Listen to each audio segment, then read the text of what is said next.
this is an interesting question, and I think it's come up on the show before.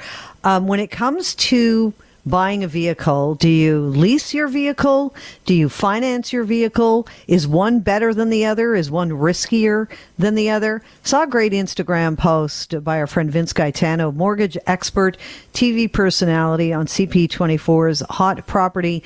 He is with Monster Mortgage, and he joins us now to answer that question. Hey, Vince, welcome back to the show. Thanks for having me, Barb. I appreciate it. Thank you so much for doing this. Yeah, I'm really enjoying your Instagram posts, and this one caught my eye because it's kind of an ongoing debate. Which is better, which is worse, leasing and financing. What is the difference between the two?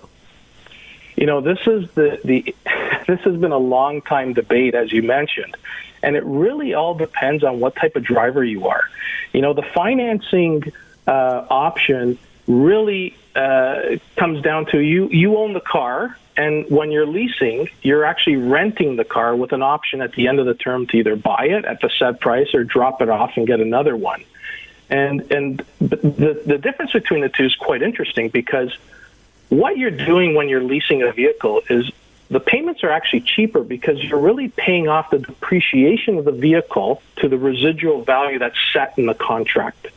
So you're always getting more car for your money because your payments are a little bit less. Whereas when you're financing, you're actually paying off the whole car. And that, it really comes down to budgeting. It comes down to, you know, what type of driver you are. Do you put a lot of kilometers on? Leases do have a lot of stipulations that penalize you if you go over certain kilometer limits. And it really depends on what you're dealing with. Let me ask you this. You finance a car, you've got that payment plan. You lease a vehicle, your monthly payments are less, you have the option to buy at the end of the lease. Is one cheaper than the other at the very end of it all? Say you go through the lease and then opt to buy the vehicle. Is that any cheaper or more expensive than financing the vehicle from day one? Well, the financing charges tend to be cheaper on the leasing side because you're not financing the whole price of the vehicle. But at the end of the day, when you finish paying off your car, you have a car. You actually have an asset. It's an appreciating asset, so it's debatable whether it's a valuable asset or not. And when you're leasing your car, at the end of the term, you got nothing. You just have a memory that you had a nice drive, and then you have to decide whether or not you want to buy it. And if you do, does it make sense to pay the set price that they've established in the contract? And then you got to go through the financing or leasing it again.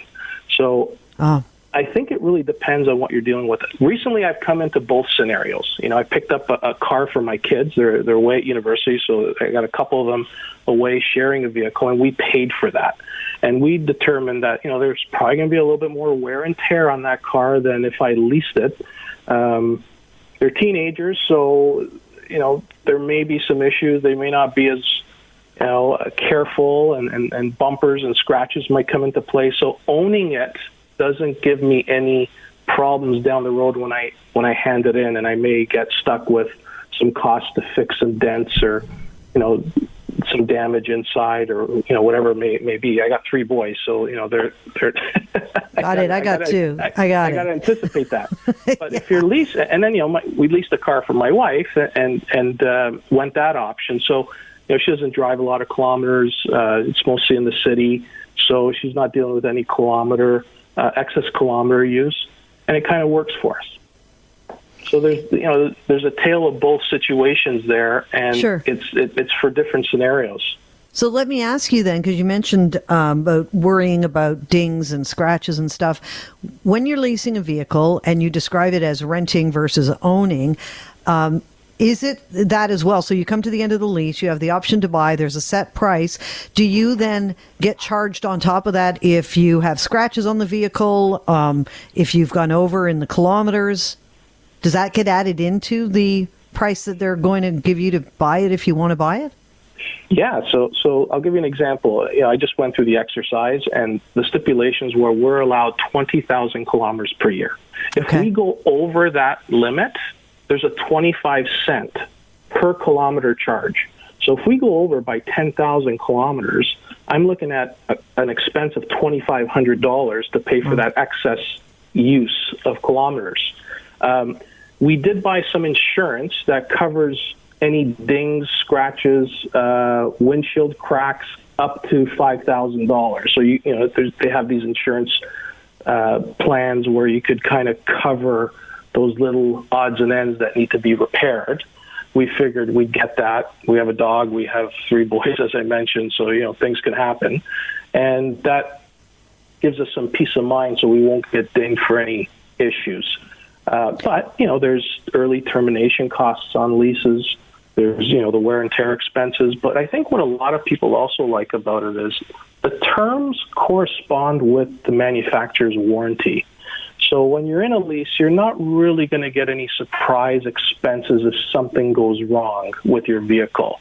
Whereas when you own your car and you're outside of that warranty program, whether it's 36 months or 48 months, and you have that asset, the longer you have that car, the better probability there's going to be something going on with, tires, rims, and engine issues possibly.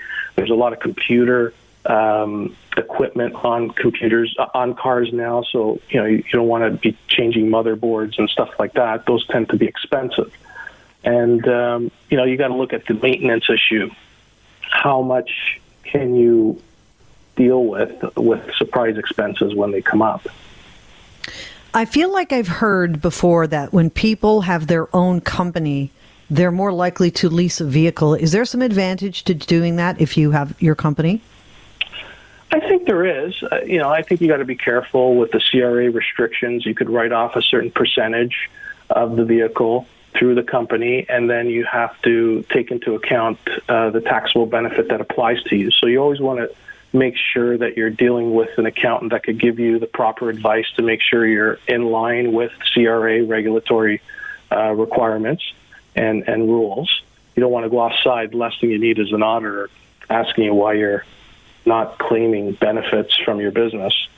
But there are benefits to that. You're paying the vehicle with pre-tax income as opposed to post-tax income. So there is an advantage for sure. Always great to have you on. Really enjoying your Instagram posts. Thank you so much for this, Vince. Thank you so much, Barb. And everybody can follow me on Monster Vince G if they want a daily tip or strategy. Love to do this anytime. Terrific. Thank you. We'll have you back. That's Vince Gaetano, mortgage expert, TV personality, CB24's Hot Property, Monstermortgage.ca.